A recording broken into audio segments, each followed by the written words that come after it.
les decía del conocimiento arquitectónico que tenían los constructores de esta ciudad, al punto tal que se han encontrado construcciones que permitían o sea, llevar el agua potable a través de distintos canales o acueductos diferentes a, a las aguas servidas, ¿sí? Entonces, hay toda una planificación de la ciudad y un conocimiento muy exquisito que es producto de la historia andina en sí,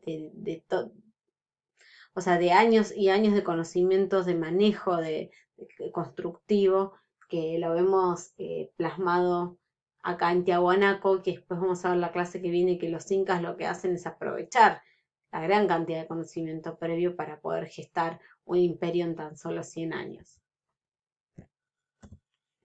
Bien, a lo largo de la ciudad aparecen innumerables cantidades de sectores con iconografía grabada en piedra que hacen referencia a este personaje central, posiblemente es el dios Viracocha.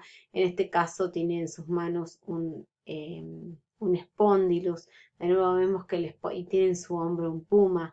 De nuevo vemos el tema del espóndilus vinculado al manejo del conocimiento del clima y como un recurso central que perdura en la historia andina desde los primeros indicios hasta la época incaica.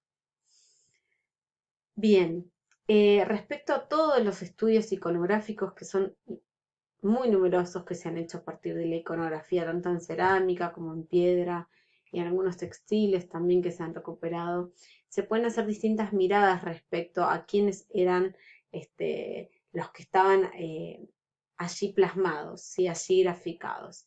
Y entre uno de los análisis que llega, o sea, que se realiza actualmente, hace referencia al tema de la espacialidad que ocupaban los rituales, ¿no?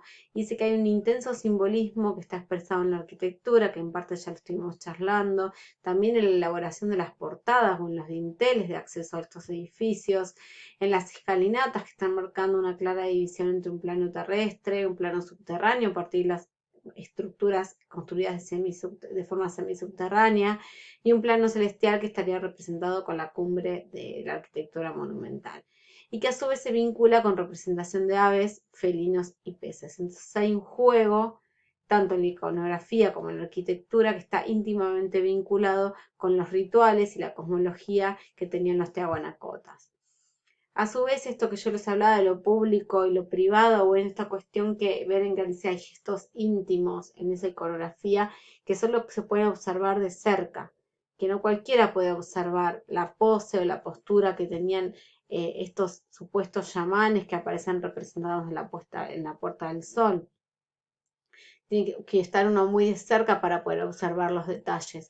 Y si ustedes se fijan esto, acá tengo dos personajes que están representando chamanes sacrificadores que tienen en su mano dos cetros y al final de estos cetros uno tiene parte del cuerpo humano y otro una cabeza, que están en una postura de contorsionismo tal, emanan fluidos por su boca, tienen sus pupilas dilatadas, entonces hacen referencia a personajes que están en trance, seguramente generado a partir del consumo de Seville, y que parte de ese trance y de esas transformaciones chamánicas en algunos casos implicó sacrificios humanos, pero no podemos saber con cuánta, eh, o sea, el impacto que esos tuvieron, con cuánta frecuencia este tipo de rituales se realizaban.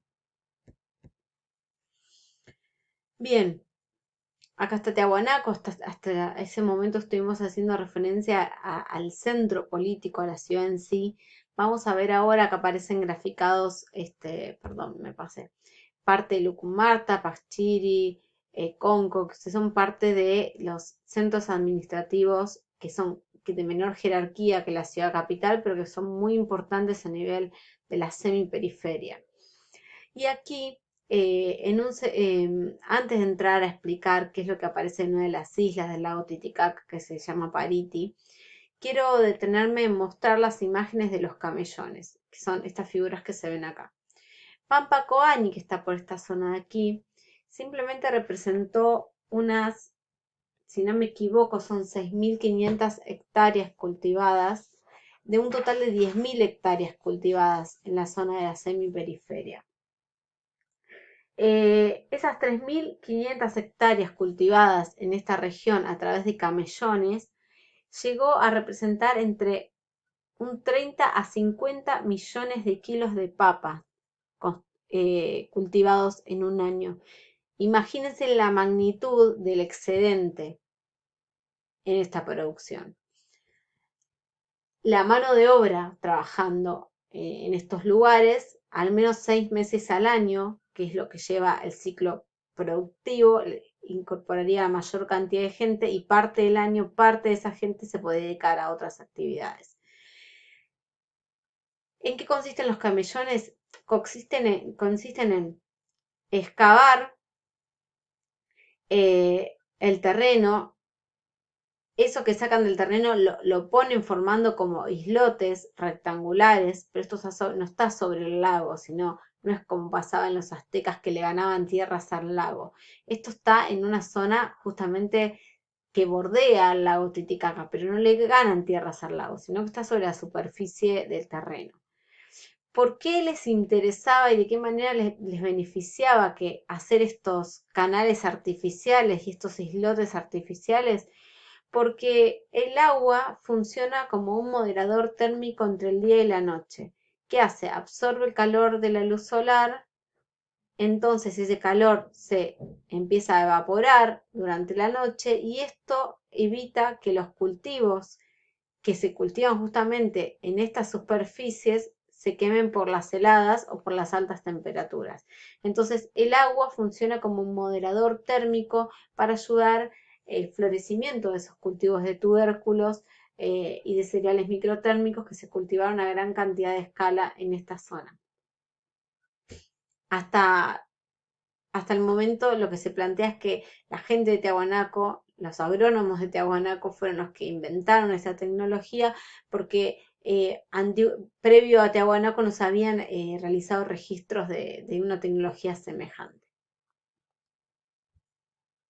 Bien, en la isla de Pariti, que está aquí, una isla muy chiquitita, se encontró una construcción arquitectónica muy fina, de estilo Tiahuanacota, y se excavó.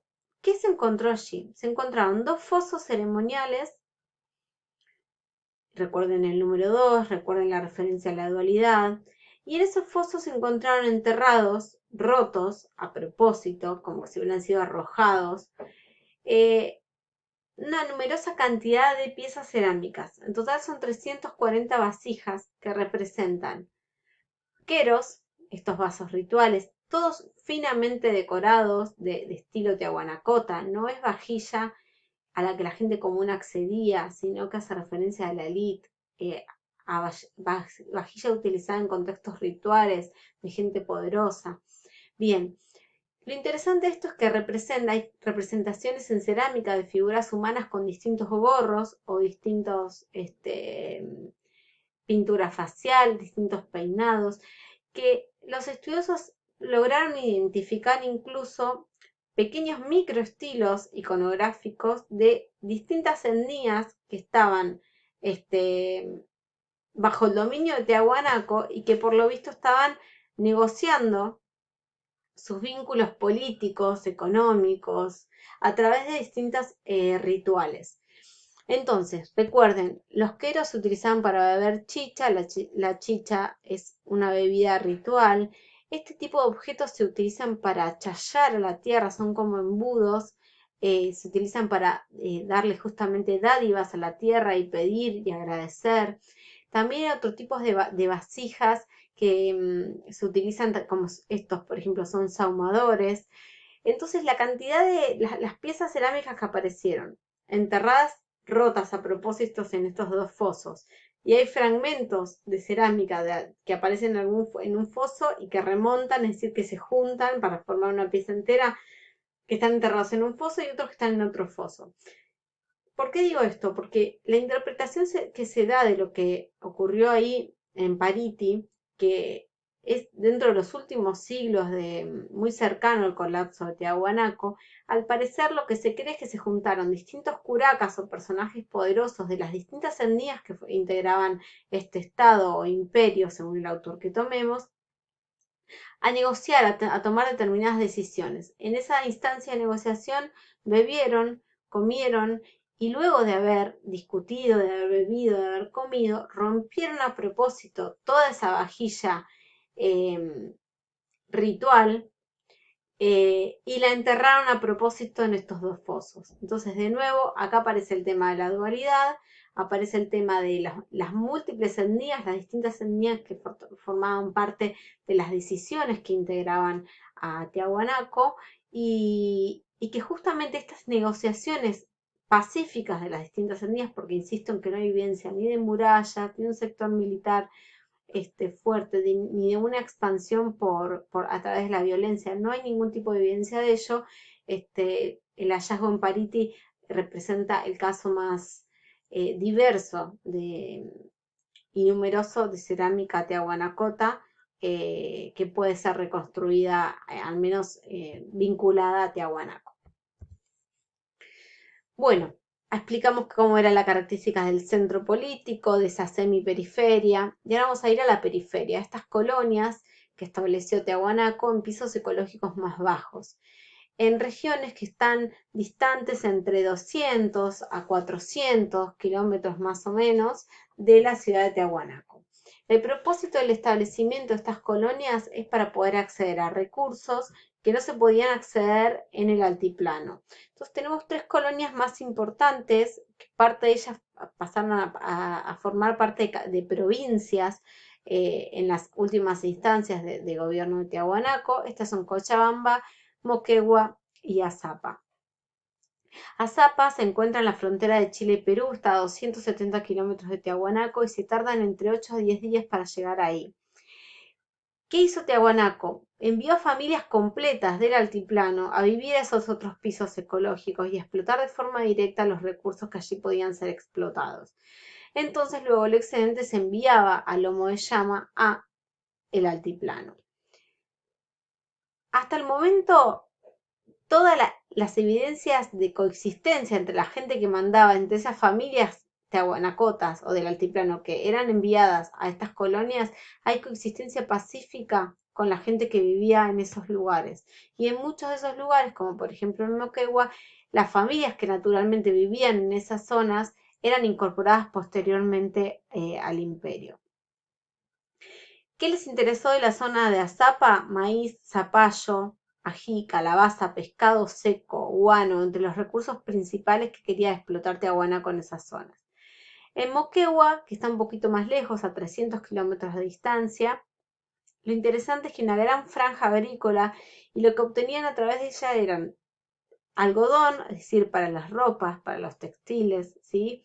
Artesanías realizadas con conchas marinas, también maíz, coca, ají, frijoles, yuca, camote, sal, mariscos, pescado seco, todos estos productos eran enviados hacia el altiplano. Y entre el 750 y el 800 de la era es que Moquegua crece de una manera muy particular y se empieza a construir una arquitectura monumental imitando determinados tipos de arquitectura de Tiahuanaco. Entonces lo que se cree es que pasa a ser como la capital de una provincia tiahuanacota. Deja de ser colonia, que es algo más pequeño, y pasa a tener la jerarquía de provincia. Hacia el este tenemos otra colonia que es en Cochabamba, que también está a 400 kilómetros de distancia de Tiahuanaco, que es una región mucho más húmeda que las otras dos colonias que les mencionaba, y es una zona muy buena para el cultivo de coca y de maíz. La coca, las hojas de coca que acá tienen las imágenes, no es alucinógena, ¿sí? Pero se usa muchísimo, no solo como parte de la comida, sino de rituales realizados para chayar a la tierra, rituales de distintos tipos cotidianos se utilizan las hojas de coca. Y además, con esas hojas de coca, al mascarlas, lo que hace es que aquellos transeúntes, los caravaneros, por ejemplo, la gente que tenía que caminar varios días, tenga poco hambre, sienta poco sueño, poco cansancio. Lo utilizan mucho actualmente, por ejemplo, los transportistas, los camioneros o los colectiveros que viajan por la zona para no tener puna, no tener dolor de cabeza, no sentirse mal, mascan hojas de coca o también la toman en forma de té. Bueno, justamente en Cochabamba era la zona donde se producían gran cantidad de coca y fue uno de los intereses principales de Tiahuanaco.